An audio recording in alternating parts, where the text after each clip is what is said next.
C'était une grande session, comme vous savez, la session ordinaire de septembre, c'est une session budgétaire. Et durant cette session, le Sénat a beaucoup travaillé, aussi bien dans la production législative que dans la production. Et ce qui est plus important, c'est surtout l'adoption de la loi de reddition des comptes que nous avons examinée pour l'exercice 2024. Et surtout le point de chute et le point de mire, l'adoption du budget pour l'exercice 2026, lequel va permettre de doter le gouvernement des moyens pour essayer de mener sa politique, et surtout dans cette période où nous lui demandons une mission de combat pour défendre l'intégrité territoriale. Nous soutenons le chef de l'État. C'est pour cette raison, dans ce cadre aussi, nous avons voté une résolution, proposition de résolution qui condamne le génocide qui est mené dans notre pays depuis plus de 30 ans pour que le gouvernement et le Sénat et le Parlement dans son ensemble, nous puissions conjuguer des efforts pour bouter dehors les ennemis. Notre Chambre a participé à plusieurs activités interparlementaires, tant au niveau continental qu'international, notamment la 151e Assemblée générale de l'Union parlementaire à Genève, en Suisse, du 17 au 24 novembre 2025, à la conférence annuelle des présidents des parlements africains à Milan, en Afrique du Sud, du 28 septembre au 1er octobre 2025, la 10e Assemblée générale annuelle du réseau parlementaire africain pour l'évaluation du développement à Rabat, Maroc, du 27 octobre au 3 novembre 2025. Honorables sénatrices, honorables sénateurs et chers collègues, cette session qui se clôture est marquée par la signature à Washington, le 4 décembre dernier, de l'accord historique de paix entre la République démocratique du Congo et la République du Rwanda, fruit de la diplomatie agissante portée par son Excellence Félix-Antoine Tshisekedi Tshilombo, président de la République et chef de l'État. Le Sénat formule le vœu que cette avancée diplomatique majeure ouvre la voie à la fin définitive des atrocités contre nos populations, au retour de la sécurité dans les provinces meurtries et au rétablissement intégral de l'autorité de l'État sur toute l'étendue du territoire national.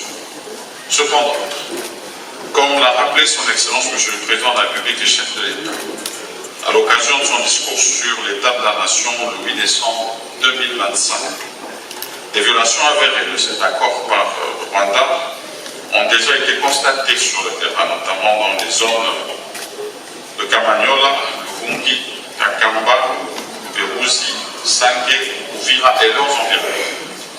Une telle persistance dans l'agression et l'ingérence met à mal l'esprit et la lettre de l'accord, et appelle à une vigilance accrue de la part de toutes les institutions de l'État, en particulier du gouvernement, afin que la souveraineté de la République démocratique du Congo et la sécurité de nos populations soient pleinement protégées.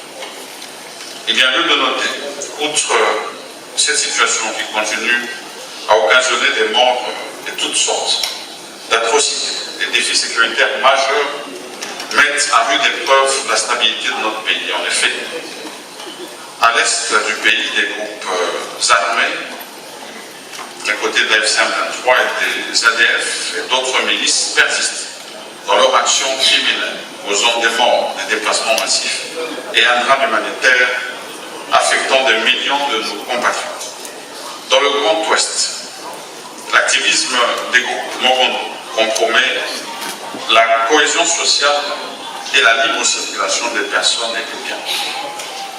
Dans les centres urbains, la persistance du banditisme, notamment à travers le phénomène Loma, et les multiples braquages continuent à perturber la quiétude publique.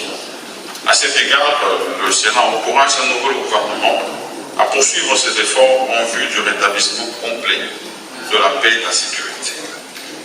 Avant de poursuivre, je vous invite à honorer la mémoire de tous nos compatriotes dont la vie a été brutalement arrachée à la suite des atrocités évoquées ci-dessus et dont la vie a été brutalement arrachée, ainsi que celle de nombreux compatriotes qui ont perdu la vie à la suite des épidémies, des catastrophes naturelles des naufrages et tant d'autres épreuves qui ont endeuillé notre pays.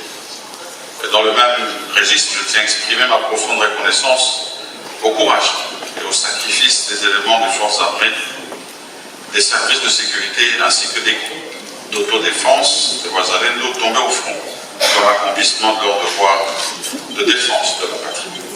En mémoire de toutes ces victimes, je vous prie de bien vouloir vous lever pour observer une minute de silence. Honorable sénatrice, honorable sénateur et chers collègues, alors que notre pays traverse une situation sécuritaire particulière, je vous invite à rester alerte pendant ces vacances parlementaires. Sur ce, je déclare close la session ordinaire de septembre 2025. Que Dieu bénisse la République démocratique du Congo et son peuple. Je vous remercie.